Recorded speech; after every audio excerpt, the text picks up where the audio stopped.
Hello, cat fans. Welcome to Meowster Podcast. This is Tim Black, and Rebecca is unable to join us today. I know, I'm disappointed too, but don't worry, she'll be back for the next episode. I thought today I'd share a story with you. This is a British folktale called King of the Cats. Turns out there's a lot of different versions of this story out there. This one I'm going to read is put together by folklorist Joseph Jacobs. You might not know his name, but his work popularized stories like Jack and the Beanstalk, Goldilocks and the Three Bears, and the Three Little Pigs. I'd never heard this story before, I don't think, and I only recently came across this version of it. It's kind of a fun story, so here's King of the Cats, a reconstruction of a British folktale by Joseph Jacobs. One winter's evening, the sexton's wife was sitting by the fireside with her big black cat, Old Tom, on the other side, both half asleep and waiting for the master to come home. They waited and they waited, but still he didn't come, till at last he came rushing in, calling out, "Who's Tommy Tildrum?" in such a wild way that both his wife and his cat stared at him to know what was the matter. "Why, what's the matter?" said his wife, "and why do you want to know who Tommy Tildrum is?"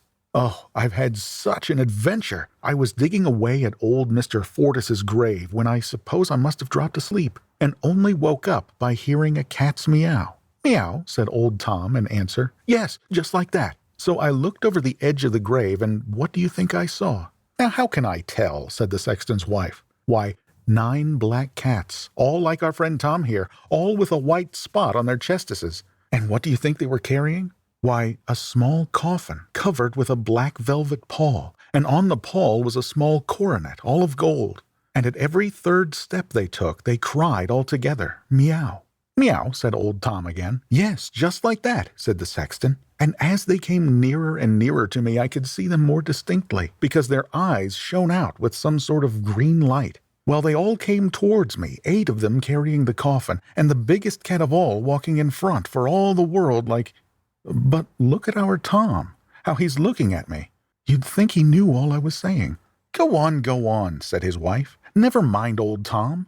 Well, as I was a-saying, they came towards me slowly and solemnly, and at every third step crying all together, 'Meow.'" "Meow," said Old Tom again. "Yes, just like that, till they came and stood right opposite Mr. Fortis's grave where I was. When they all stood and looked straight at me, I did feel queer, that I did. But look at Old Tom, he's looking at me just like they did." Go on," said his wife. "Never mind Old Tom. Where was I? Oh, they all stood looking at me, when the one that wasn't carrying the coffin came forward and, staring straight at me, said to me, yes, I tell ye, said to me, with a squeaky voice, 'Tell Tom Tildrum that Tim Toldrum's dead.'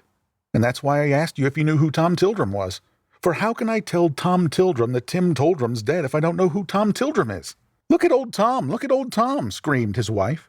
And well he might look, for Tom was swelling, and Tom was staring, and at last Tom shrieked out, "What? Old Tim dead? Then I'm the King of the Cats!" and rushed up the chimney, and was never more seen. So there it is, King of the Cats. I've seen some other versions where the guy sees a light in the church that's supposed to be empty, and when he goes inside to see what's going on, he sees a funeral that's attended by hundreds of cats. There's another one where the guy sees the funeral procession, but instead of going home, he goes to a pub, and he tells the guys at the pub what he saw, and then there's a cat sitting in the pub there that reacts to the news. And in some versions, the cats' names are different, and there was one where when the cat heard the description of the funeral and the coffin, he arrived at his own conclusion about what was going on without having to be told so-and-so the cat was dead. Cool little story, right?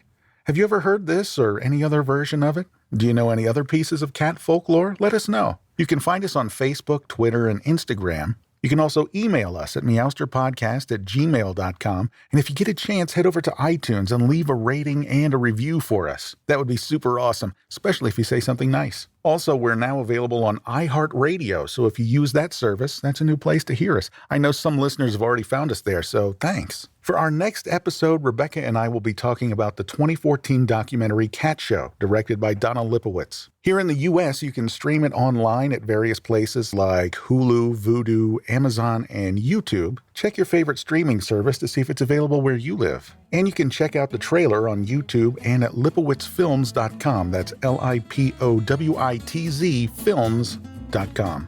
Well, that's it for this one, cat fans. Thanks for hanging out with me today. I really appreciate it. Until next time, go play with your cats.